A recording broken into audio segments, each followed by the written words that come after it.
गंगाधर हमेशा की तरह अपने फलों वाली ठेला लेकर बेचने निकलते हैं। फल बेचते बेचते उसे काफ़ी देर हो जाती है और अधिक भूख भी लगने लगती है, तो वह अपने ठेले से कुछ फल उठाकर खाने लगता है और आगे निकल पड़ता है। दूसरे दिन फिर से वह वही काम करने निकलते हैं। फल वाला एक बिल्डिंग के नीचे खड़ा होकर फल बेचने लगता है। वह चिल्ला चिल्ला कर बेचता है, ताज़ी ताज़ी फल ले लो।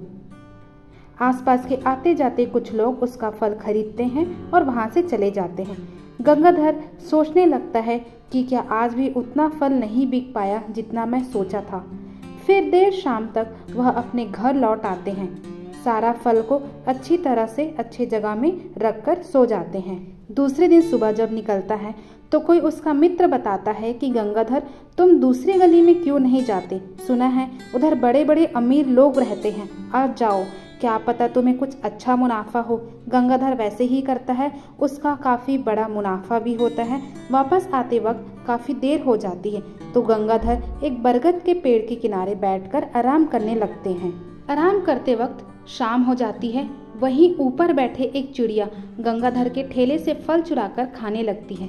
गंगाधर थोड़ी थकान की वजह से वहीं सो जाते हैं। तभी वह चिड़िया कुछ फलों की चोरी करती है और वहीं पेड़ में बैठकर बड़े आराम से खाती है। कुछ दिनों तक सिलसिला ऐसे ही चलता है। गंगाधर उसी गली में वापस फल बेचने जाते हैं। तभी एक बीमार बूढ़ी अम्मा फल खरीदने के लिए बाहर आती है। तभी गंगाधर बूढ़ी अम्मा से पैसे लेने के लिए मना कर देते हैं। गंगाधर कहते हैं, आप भी तो मेरी अम्मा के जैसी हो अम्मा, आप जल्दी से स्वस्थ हो जाइए और ये पैसे अपने पास रखिए। बूढ़ी अम्मा गंगाधर को आशीर्वाद देते हुए फल लेकर अपने घर चली जाती है। गंगाधर अपने ठेले लिए फिर वापस उसी गली से आते हैं और उसी पेड़ के नीचे बैठकर आराम करने लगते हैं। थोड़ी देर में उसे नींद आने लगती है। तभी थोड़ी देर बाद वह कहते हैं, तुम्हें क्या लगता है मुझे कुछ नहीं पता? ये जो तुम रोज रोज मेरे ठेले से फल चुरा कर खाती हो। चिड़िया की बोलती बंद हो जाती है और कहती है, अरे ये क्या बात हुआ? भला एक दो फल चुराने से तुम्हारी कौन सी बड़ी बात है भाई साहब? गंगाधर कहते हैं, चोरी ही क्यों, तुम मुझसे मांग कर खा सकती हो ना। हाँ, पर तुम्हें चोरी करने का क्या जरूरत है? वैसे भी तुम उड़ सकती हो तो अपना खाना खुद ढूंढ लिया करो और यहाँ मुफ्त की ताजी ताजी फल खाने से अपना पेट भरना बंद करो। गंगाधर उसे गुस्से से सुनाकर वहां से निकल पड़ते हैं। कुछ दिनों तक सिलसिला ऐसे ही चलता रहता है। गंगाधर उसी पेड़ के नीचे आकर आराम किया करते और वो चिड़िया उसके ठेले से फल चुराकर खाती ही रहती। एक बार की बात है, गंगाधर के ठेले में सिर्फ 2 ही फल बचे होते हैं।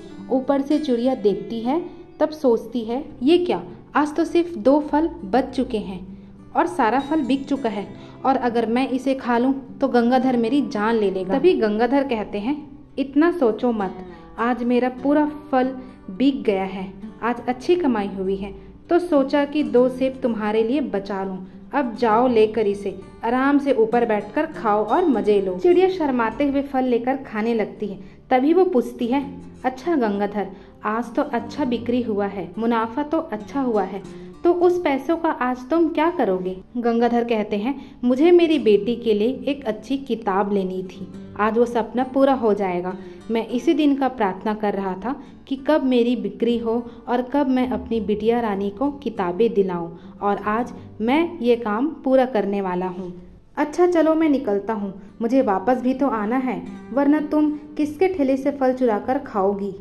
पर मैं फिर से कह रहा हूँ चिड़िया रानी, चोरी करना छोड़ दो, यह पाप है। ऐसा कहते हुए गंगाधर घर की ओर निकल जाते हैं और सुबह अपनी बिटिया रानी को नई किताबें दिलाते हैं। दूसरे दिन सुबह गंगाधर देखते हैं कि मौसम की वजह से उसका सारा फल सड़ने लगता है। गंगाधर जैसे तैसे करके बेचना शुरू करते हैं, पर कुछ दिनों तक उसका समय बुरा चलने लगता है। शाम को वो जब वापस आते हैं तभी उसके ठेले में एक भी फल नहीं होता है और वह उसी पेड़ के नीचे बैठा रहता है और चिड़िया के कहने पर बताते हैं कि कुछ दिनों से सारा फल सड़ने लगा है। जो फल मैं हफ्ते भर के लिए लेकर बेचने के लिए आया था वह पूरा सड़ चुका है। हे भगवान, यह क्या हो गया? मुझ पर रहम कीजिए मालिक, मैं अपने परिवार को क्या खिलाऊंगा? फिर चिड़िया कहती है, गंगाधर शांत हो जाओ, मैं कुछ रास्ता जरूर निकाल लूंगी। गंगा बोलते हैं, कैसे निकालोगी? मेरा पूरा कमाई से मैं हफ्ते भर का फल खरीद चुका हूँ और अब वो सारा फल मौसम की वजह से खराब हो चुका है, सड़ चुका है। आज मैं बाजार में सिर्फ कुछ ही फल बेच पाया, बाकी फलों को मुझे फेंकना पड़ा। उसे कोई भी खरीदने के लिए तैयार नहीं था। अब तुम ही बताओ मैं क्या करूं? मेरे पास पैसे नहीं हैं कि मैं ताज़ी फल खरीद भी सकूं। चिड़िया कहती है, मेरे पास एक रास्ता है। मैं फलों का बगिया जानती हूँ जहाँ से तुम्हें जितना चाहिए उतना फल ले सकते हो। गंगाधर कहते हैं, देखो चिड़िया रानी, इस बार फिर से तुमने चोरी की बात की। तुम मेरे मित्र हो इसलिए समझा रहा हूँ। चोरी पाप है, चाहे भले मैं गरीबी में मर जाऊं, पर पाप नहीं करूँगा।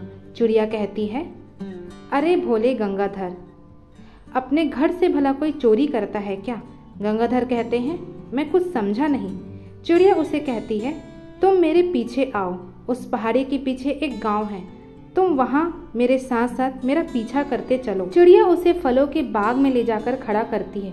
गंगाधर सेब का बगिया देखकर चकरा जाते हैं और कहते हैं, ये सब क्या है? और जब तुम्हें पता था यहाँ इतनी सेब है, इतना फल है, तो तुम मेरे ठेले से चोरी करके क्यों खाती थी?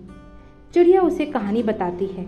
कुछ ही महीना पहले मेरे मालिक गुजर गए। वो बड़े प्यार से इस बगिए का देखभाल किया करते थे और मुझे हमेशा कहते थे कि उनके जाने के बाद मैं इसका देखभाल करूं। पर उनके गुजर जाने के बाद मुझ में हिम्मत नहीं हुआ यहाँ अकेले रुकने का। और जब मेरे मालिक नहीं रहे तो मैं इस बगिया का क्या करूं? और जब तुम फल बेचने इसी गली में वापस आए, मुझे लगा मानो मेरा मालिक वापस आ गए हैं। और मैं इसी गली में आने जाने वाले कई फल वाले के ठेले से फल चुराकर खाती थी, पर सबने मुझे मारने की या फिर मुझे जाल से पकड़ने की कोशिश करते थे। पर जब तुम मिले तब तुमने मुझे समझाया कि चोरी करना पाप है और तुमने मुझे अपना मित्र बनाया। मेरे लिए तुम फल बचाकर लाते थे, मेरा पेट भरते थे। तब से मैं निर्णय ले चुकी थी कि मेरे बगिया को मेरे मालिक वापस मिल गए। गंगाधर, दया करके मेरे मालिक के इस बगिए का देखभाल करना शुरू कर दो। तुम ये फल बाजार में बेचो और अपने परिवार का देखभाल करो, अच्छे से उसकी परवरिश करो और ये बगिया और मुझे छोड़कर कभी मत जाओ। गंगाधर उस बगिया के मिट्टी को प्रणाम करके उसके मालिक को दिल से प्रणाम करके काम चालू करते हैं। वह बगिया का अच्छे से देखभाल करते हैं, अपने परिवार को अच्छे से देखभाल करते हैं और चिड़ियों के साथ साथ ढेर सारी चिड़िया का उसमें घोंसला बनना शुरू हो जाता है। सारे लोग खुशी खुशी वहाँ पे रहने लगते हैं। वो बगिया फिर से खिल उठता है। तो दोस्तों, हमने देखा कि अगर हम ईमानदार रहें तो हमारे साथ अच्छा ही होता है। देखो, वक्त किसी का भी बुरा हो सकता है, पर वक्त में खुद के ऊपर और ऊपर वाले के ऊपर अगर भरोसा बरकरार रखें तो बुरा वक्त भी अच्छा वक्त में बदल जाता है। स्वस्थ रहे, मस्त रहे, सबको साथ लेकर चले। Thank you for listening me.